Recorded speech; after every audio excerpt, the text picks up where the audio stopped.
Hello everyone, मैं हूं आपका होस्ट डॉक्टर रफ़ीउल्लाह।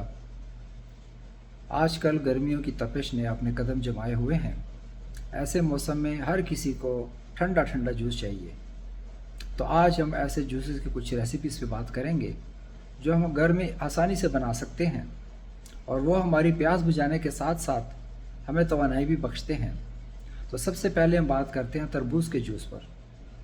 तरबूज के अंदर कुदरती तौर पर 92% पानी होता है और इसके साथ उसमें विटामिन ए और सी भी होता है जो गर्मी की तपश से हमारी स्किन को बचाता है। इसको बनाने के लिए ऐसे करें कि तरबूज के चंद छोटे से टुकड़े लें, उसके साथ लीमू का थोड़ा सा रस मिलाएं, पुदीने के चंद पत्ते डालें, ब्लेंडर में ब्लेंड करें, उसके बाद बर्फ़ डाल के नोश फरमाएं।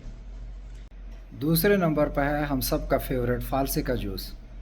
फालसे का खट्टा मीठा जायका वैसे भी अच्छा लगता है, उसका भी जूस बनाएं। उसके अंदर भी नेचुरली तौर पर एंटीऑक्सीडेंट पाए जाते हैं जो हमारे हाजमे को भी अच्छा रखते हैं और क़ुव्वत मुदाफ़त को भी बढ़ाते हैं। उसका जूस भी आप बना सकते हैं लीमू पानी के साथ मिक्स करके, और साथ में पुदीने के चंद पत्ते डालें, ब्लेंडर में ब्लेंड करें, पानी मिक्स करें और बर्फ़ मिलाएं और नोश फरमाएं। तीसरे नंबर पर है लीमू का पानी या शिकंजबी, जो हर किसी को घर में बनाना चाहिए। डेली तौर पे बनाएं।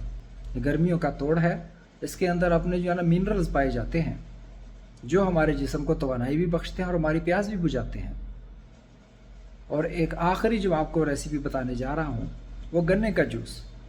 गन्ने का जूस जो है वो हमारे जिस्म के लिए बहुत मुफीद है, हमारे जिगर की गर्माइश को भी ख़त्म करता है और एनर्जी भी हमें देता है।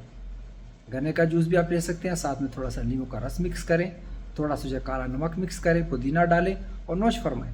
उम्मीद है आपको वीडियो पसंद आई होगी। अगली वीडियो तक के लिए अल्लाह हाफ़िज़।